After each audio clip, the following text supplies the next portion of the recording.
تخيلوا معي طفل يختفي فجأة وبعد 3 سنين كاملة ترجع العيلة تستقبله، لكن المفاجأة انه الشخص اللي رجع مو هو نفسه، نسخة منه. لكن الحقيقة اللي انكشفت بعدين كانت اغرب من ما يتخيله اي حدا. هي القصة الحقيقية لقضية نيكولاس باركلاي. لكن قبل ما نفهم اللغز خلونا نرجع للبداية. مين هو نيكولاس؟ نيكولاس كان طفل امريكي عمره 13 سنة بيعيش حياة مع عائلته بمدينة سان أنطونيو بولاية تكساس. بين اصدقائه كان معروف انه مشاغب شوي، لكن بنفس الوقت كان محبوب. حياته ما كانت مثالية تماما، كانت عنده شوية مشاكل بالمدرسة، وعلاقته مع عائلته كانت متوترة أحيانا. لكن رغم كل شيء كان مجرد مراهق وبيعيش حياته اليومية، لبين ما اجى يوم وتغير كل شيء. الاختفاء الغامض سنة 1994. بشهر يونيو عام 1994 طلع نيكولاس من البيت ليلعب كرة السلة جنب بيته. لعب مع أصدقائه مثل أي يوم تاني. بعد ما انتهت المباراة اتصل بأمه وطلب منها أنه تيجي تاخده، لكن بهديك اللحظة كانت أمه نايمة. ومرت الدقائق ثم الساعات، لكن نيكولاس ما رجع للبيت أبدا. بلش القلق يكبر أكثر بالعيلة، وبعد مرور وقت قصير تم إبلاغ الشرطة عن اختفائه.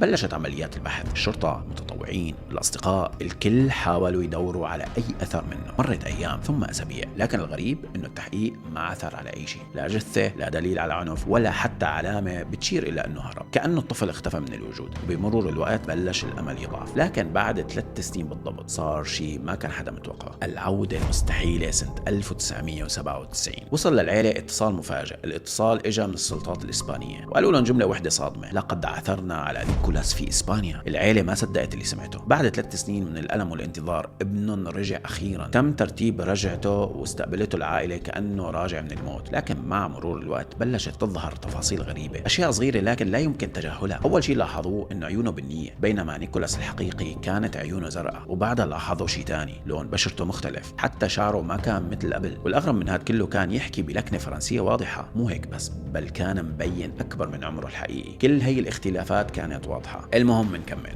لكن رغم كل هالشيء العائلة تقبلت الموضوع، يمكن لأنه الأمل كان أقوى من الشك. بعد تحقيق دقيق بلشت السلطات تشك بالقصة. مع مرور الوقت تم اكتشاف الحقيقة. الطفل اللي رجع ما كان نيكولاس أبدا. الحقيقة أنه كان شاب فرنسي اسمه فريدريك بوردن. بوردن كان محتال محترف واشتهر بانتحال شخصيات الأطفال المفقودين. خلال التحقيق اعترف بكل شيء. قال أنه انتحل شخصية نيكولاس حتى يحصل على مأوى. العيلة استقبلت ببيتهم شخص غريب تماما، معتقدين أنه ابنهم. لكن بعد كشف الحقيقة ضل السؤال الأهم بدون إجابة: وين اختفى نيكولاس؟ بعض الناس بيعتقدوا أنه يمكن هرب من البيت بسبب مشاكله العائلية، وفي ناس تانية كمان بيظنوا أنه ربما قتل. وقصة نيكولاس صارت واحدة من أكثر القضايا غموضا بأمريكا. وبالنهاية هذا كلياته مو مهم، المهم رأيكم أنتم. اكتبوا لي رأيكم بالتعليقات، ولا تنسوني من اللايك والكومنت والريبوست والمشاركة. كان معكم محمد عقيل، وسلام أصدقائي.